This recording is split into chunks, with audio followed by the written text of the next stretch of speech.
What up? This is Myron, and you are listening to the Rye Bread and Mustard, a Mariners podcast, the down on the docks, on the other side of the tracks, dive bar style podcast of and about the Seattle Mariners that you are listening to right here on the Odyssey app, or hey, wherever else you're getting that podcast action from.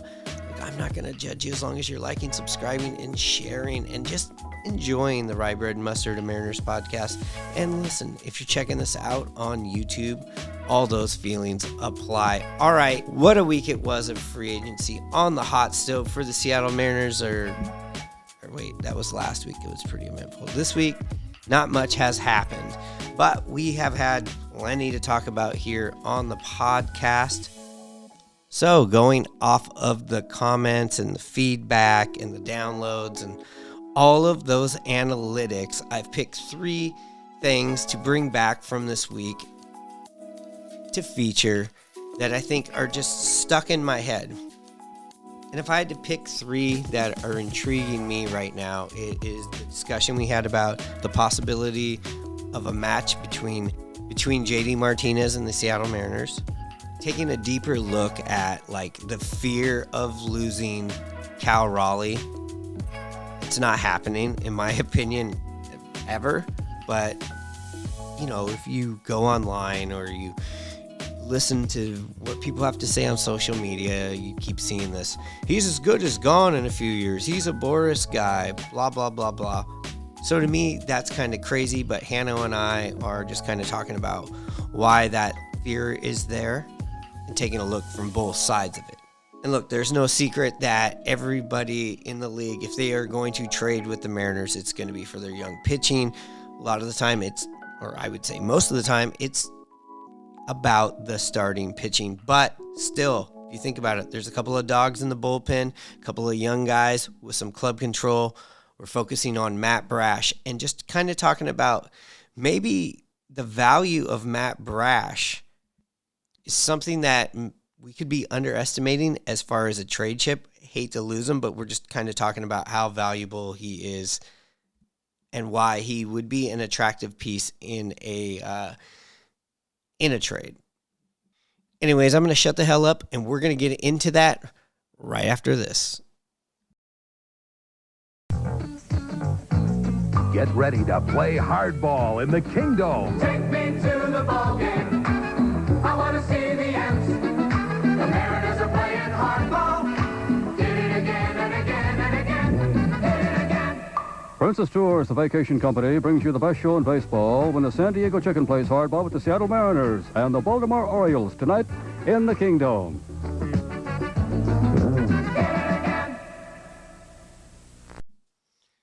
All right, we're going to start this off with a subject that we talked about that has still just been right there, right in my face, in my dreams, when I'm driving down the street, and that is the thought of J.D.Martinez being the Mariners' new DH here in 2024. As of right now, obviously, he's not going back to the Dodgers. They signed somebody else to be DH. I forgot who it is. Anyways, the team right now that seems to be the team linked to him is the Toronto Blue Jays. If I'm J.D.Martinez, I want nothing to do with that.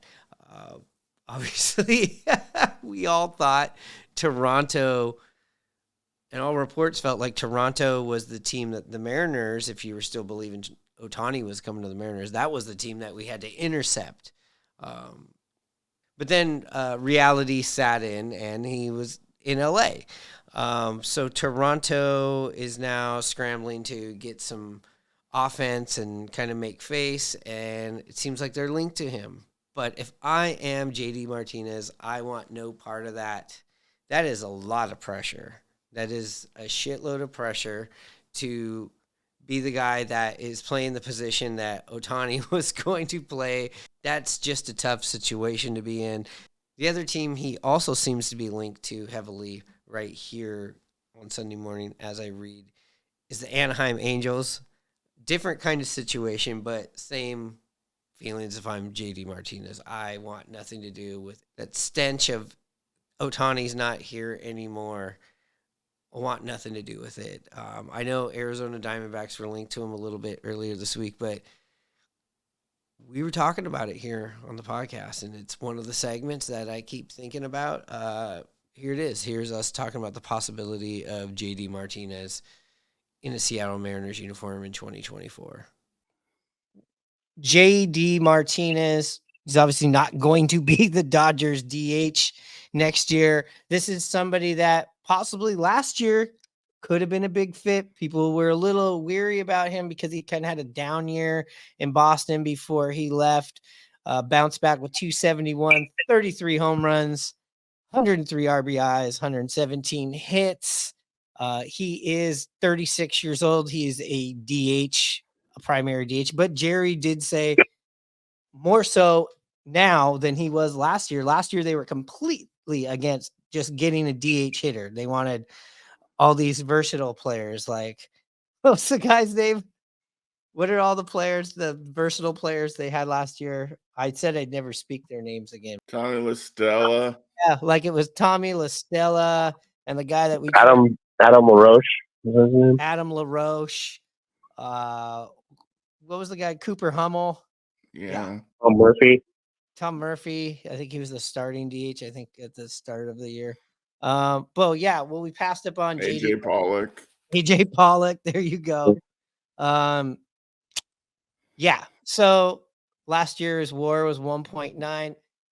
He had 432 at bats. He was playing on a deep teams that you didn't have to play every day if you didn't need to, but the guy still hit 271, OPS of 893. And Ninja, you're saying this is the guy that we cannot pass on again, and we made a mistake on it last year. It's what you said on the last episode. Sell us on this. Well, I mean, he's one of the better hitters in baseball. He has been. He's a veteran presence. We're going to need. It'd be nice to have that too. But I mean, you can look at his career stats and he's estimated to get 1 year, 14 or 15 million this year from somebody. But it's like a poor man's Ohtani. I think second best DH in the game behind Ohtani. Yeah, he's an upgrade, that's for sure. Another piece of many pieces that this team is missing since they have moved on from so many guys and made so many trades here in the early part of the hot stove, but I haven't really got much back as far as production like a J.D. Martinez would be. So yeah, he would be a guy that would be nice. There's also another couple of DHs I know you're going to talk about, or guys that could DH, but he's definitely on that list. The only thing that concerns me about him is you are bringing a lot of strikeouts back into the fold. I mean, he looks like he's right now in the last 3 seasons, he's averaged around $150 on the strikeouts, but the guy does slug, and he's a DH, and you got to have somebody like that in the lineup. You just can't have 4 guys in the lineup that are like that. But the guy has played, in the last few years, except for 2013 when he was young here. I believe he might have had an injury that year in Houston. This is a guy that plays quite a lot of games. You're looking at bats in the 6, almost 700. We're looking at as far as RBIs, last year 103. He had in his down year, he had 62. Prior to that, 99. We'll skip over 20. But let's just say this, in 54 games, he had 27 RBIs. 18, he had 130. I mean, this is somebody that's been in MVP voting 4 times. In the last 3 years, he's been an all-star. So, that's a little bit ago, but he's still, he's turned into the primary DH. So, if he likes Mike Ford. Yeah, and he is a better option than Mike Ford. Hanno? I was just going to say, too, if he likes where he lives, the gentleman, Mr. Ohtani, who took his job, he could go and replace Ohtani in Anaheim and not have to move. It's all going to come down to money, probably. And just wither away the rest of his career, or get flipped I saw that he is linked to the Arizona Diamondbacks, Yeah, which he's played there before. which I like to call the fake Mariners out there. But yeah, you put J.D. Martinez in that lineup with Eugenio. There's a lot of strikeouts right there, but a lot of thump in the lineup. This guy drafted by the Twins, 06, but pretty much he was a product of the Astros that went to Detroit, that went to Boston, and Houston's been pretty good at picking people. God damn, that was such a deep team. So J.D. Martinez would obviously hit with like fourth in a Mariners lineup. Yeah, he's definitely our cleanup guy. And just to go back on his salary, I pulled it up right here.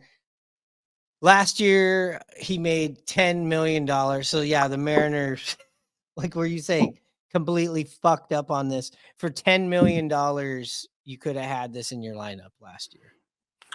Well, you mentioned, the big strikeouts. If you went to Arizona with Eugenio, I would have taken last year with Eugenio. I mean, they can help each other out. Sure, they probably would have struck out a lot, but, one guy can protect the other.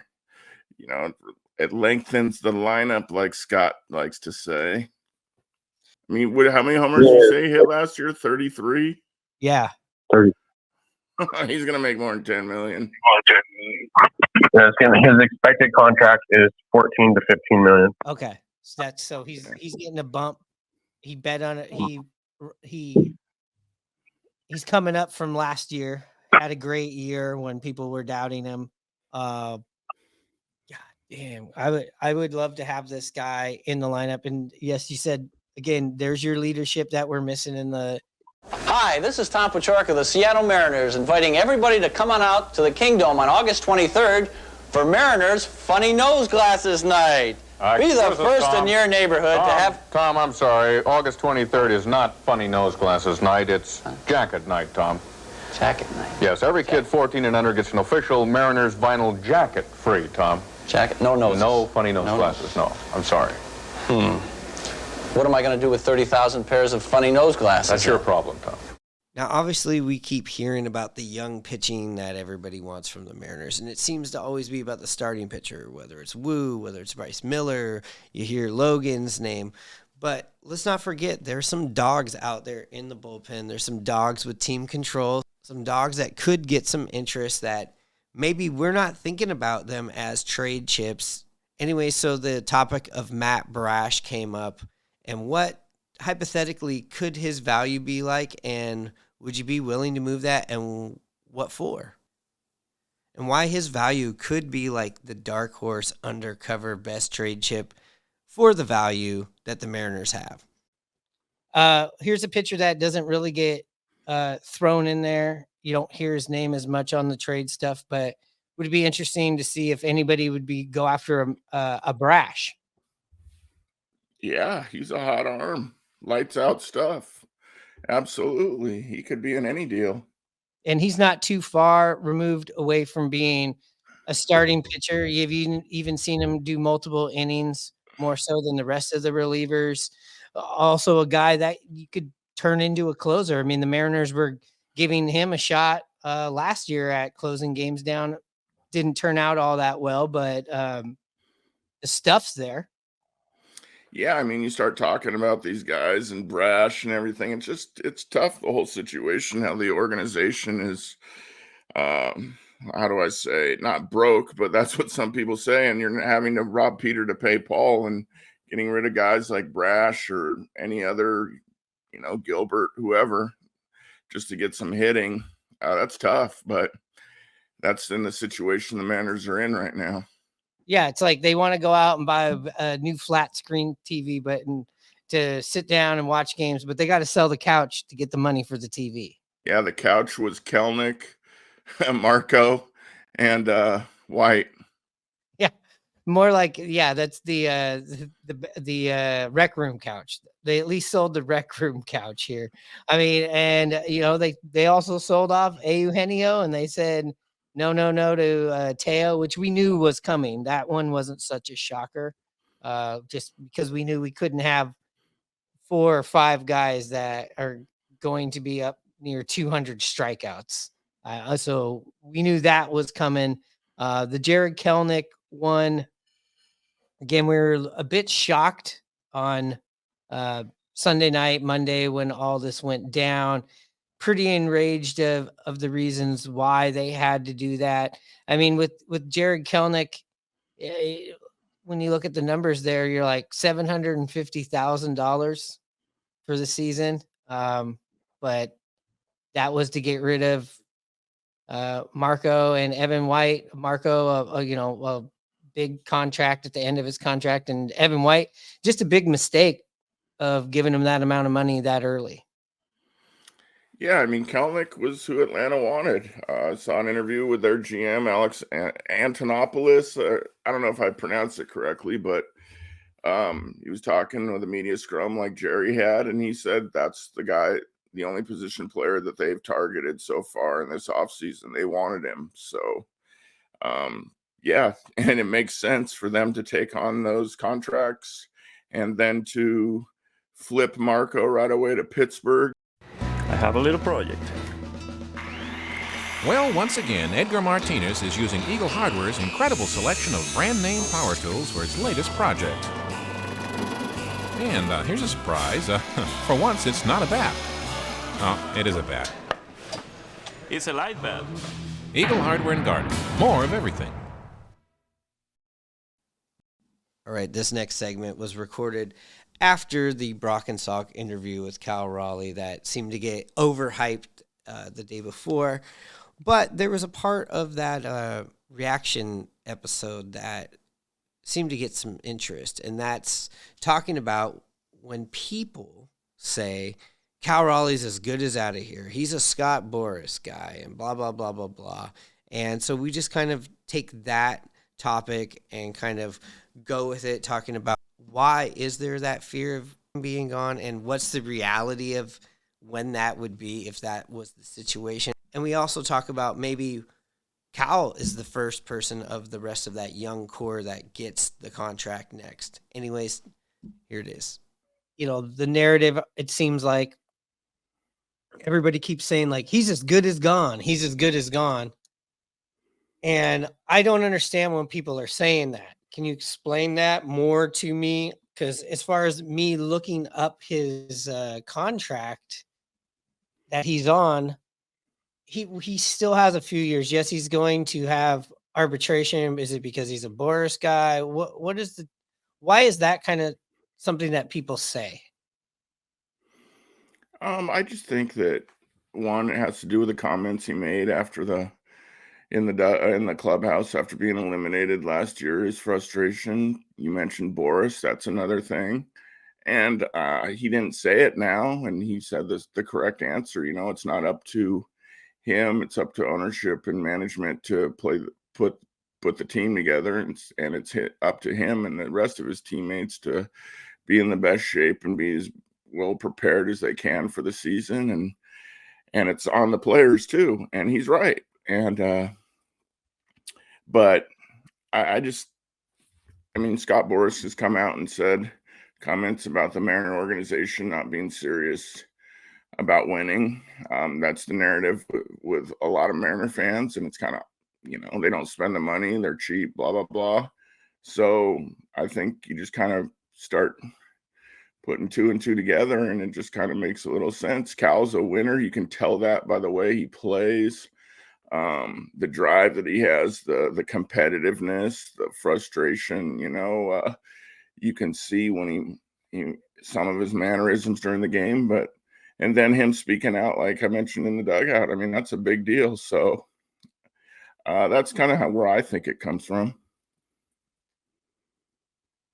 Well, as you can see right here on the screen, we are looking at Cal Raleigh's current contract that he's on. This is his last pre-arbitration year. This is the last year you're getting him at a big discount. Then 25, 26, 27 are his 3 arbitrational years. So, I mean, if I get it, and after 2027, he's either going to walk or you're going to trade him in 27. So when people talk about he's as good as gone, that's a lot of time. And let's just even say arbitration too. He's not going to get to his first arbitration and be gone. I just don't see that happening. Yeah, it's hard to say. I mean, it's been well documented about players who've spoke out too. Cal has spoken out, and I think that's a reason too. He could be traded. It seems to happen quite a bit with players that speak out, going back into the 90s with Jeff Nelson, and then players recently, Paul Sewald, that spoke out. So, I mean, there is a coincidence or lack thereof a coincidence in moves that happen to guys that speak out. You talked about losing Cal. I certainly don't want to. I think he's a gift. Switch hitting catcher that calls a good game, can block. He does it all, and does it for 150 games behind the plate, it seems like. Yeah, that's what I'm wondering why people always say, "Hey, well, he's good as gone." You see that. You see that all the time online. You see that all the time in social media, and it's like he's not going to go anywhere. I don't think this is a guy that you got to worry about going anywhere in 2 or 3 years. And if you are worried about him going in 2 or 3 years, then you're kind of contradicting yourself about this next season. And when you're saying, well, I don't want to think about 2 or 3 years down the road. I want to think about just this season. And as far as him being here this season, he's here. I don't see, and we could save this recording, I don't see the Mariners trading Cal if things go south this season, which they very well can if they don't get more offense. But I feel like he's safe being here. I think Cal is one of those important pillars to the Mariners going forward and to the legacy of the team.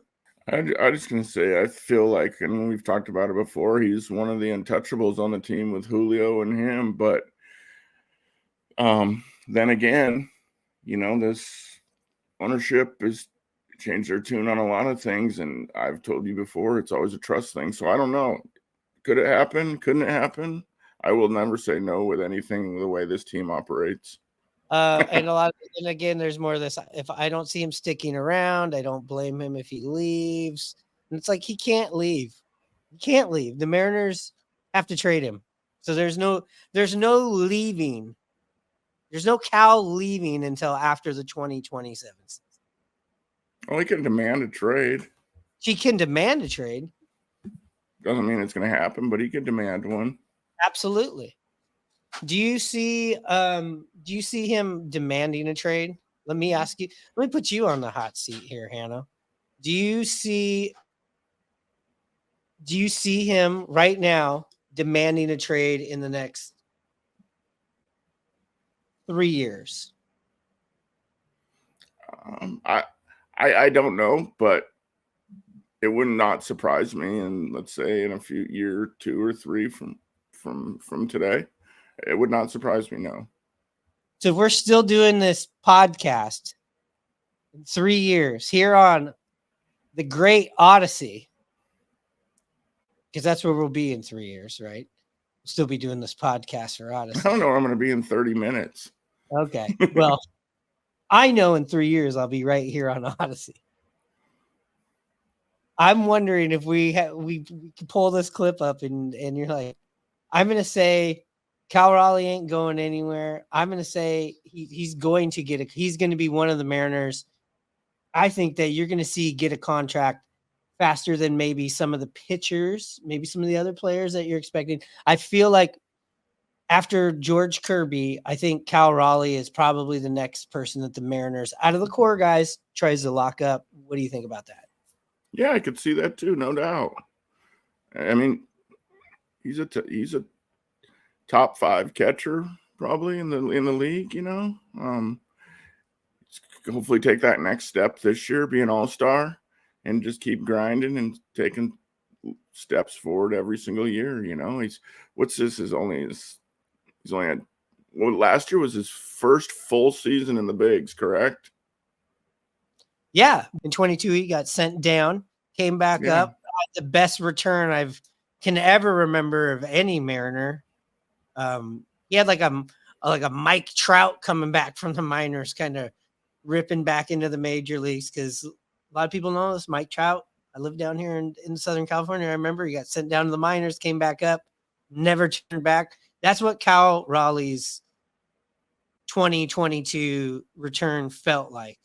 And so his career's just getting going. I mean, he's a baby in the league now, first full season, and God, he's shown a lot. And he's a good player. It's someone I want to keep around. I mean, we've seen our catchers, who they've been, the Miguel Olivos, since, probably the most famous catcher in Mariner history, Dan Wilson, left, so it's not an easy position to fill that has the skill of Cal that can do it from both sides of the plate and both sides of the ball. So whenever he becomes a free agent or his contract, he's going to be a well-paid player.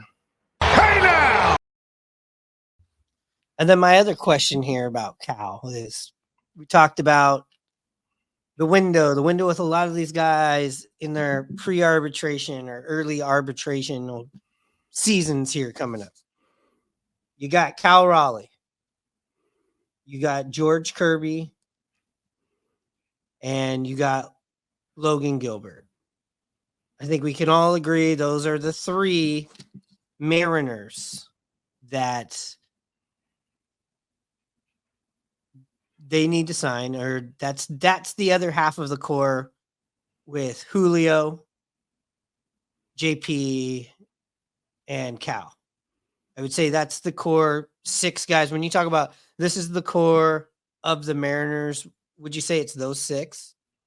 Yeah. Can we agree on that? We're looking at Cal. We're looking at Kirby, who have one more pre-arbitrational year. And we got Gilbert. Gilbert is the only person out of these 3 that is in an arbitrational season. Estimated he's going to be making about $5 million this year. And Cal and Kirby have one more year until they hit that arbitration. Out of these 3 people, which person right now, just hypothetically, do you see the Mariners moving on from and getting something? And which 2 do you think are going to get those contracts, or do you think it's less than that? I personally, I hope all 3 of them stick around. The Mariners can afford them, and they've developed them, and that's what you ask for is an organization to develop your homegrown guys, and hopefully they turn out to be great players where they deserve to be paid. And the Mariners, you would think, can afford that, but that's another story. I would assume that Kirby has the higher ceiling probably, but Logan's been working on some other pitches as well. I mean, these guys are just such babies, only playing, 1 full season, 1.5 full seasons, or 2 full seasons, and they're just so early on in their career. It's kind of unfair to think about already, but it just seems to me if they had to make a choice, they would probably, I think, would part with Logan first. Because of the 1 year ahead in the arbitrational. Yeah. I mean, he could be getting paid. I've heard upwards of, not this upcoming year. He has another good year. He can be in the high teens as far as salary in arbitration, I've read. I agree. If I was seeing one person that would have to go, and by have to go, some big blockbuster trade out of this, it'd definitely be Logan, because he is what he is. You're getting what you're getting. I think there is some ceiling there. You're right. He is developing some other stuff. Wants the ball. He's going to get you lots of innings. He has pitched a lot of innings in the last couple of seasons for the Mariners. As far as Cal and Kirby, I think those are the 2 that the Mariners are definitely going to lock up. Let's hope that all three of these guys get locked up, like you said. Maybe we even see them start to get locked up this season. If they start getting locked up this season, then do you look back at 2023's offseason, which is not over yet, but do you look back and go, okay, I understand it a little bit more? I understand. It doesn't mean I like it, but I understand it. But you can look at it in another way on the other aspect of it. You could say or make the argument, well, we could trade George Kirby. We could maybe get the most out of him or for him. He has, the highest ceiling and, the less number of years of major league experience, controllable contract, which they, both are. But Kirby started his clock 1 year later than Logan. So you could maybe get more for Kirby. So, there's all kinds of ways to look at it, but it's hard to say.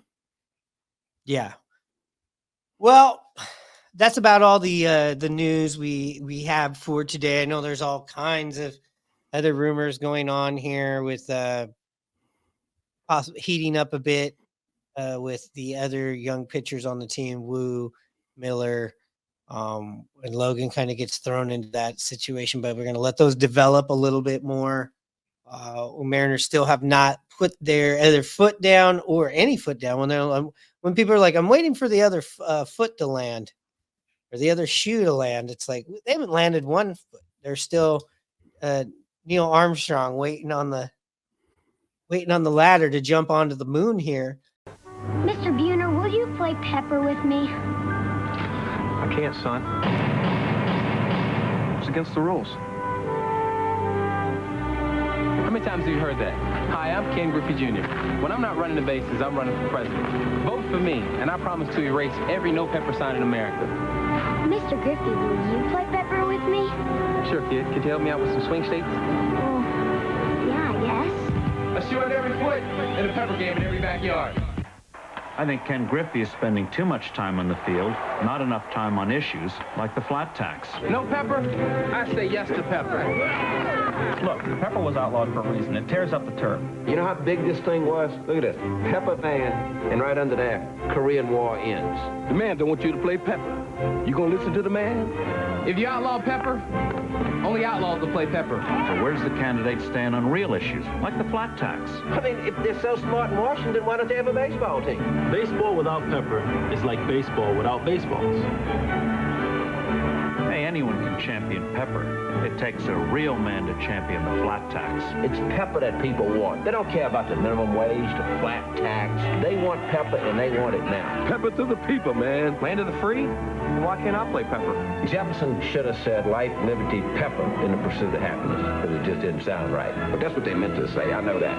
And where's this moose stand on the flat tax? All right, thanks for checking in with us on Sunday morning. Thank you for liking, subscribing, and again, go check out our new YouTube channel. It's the Rye Bread and Mustard Pod. I think that's what it's called.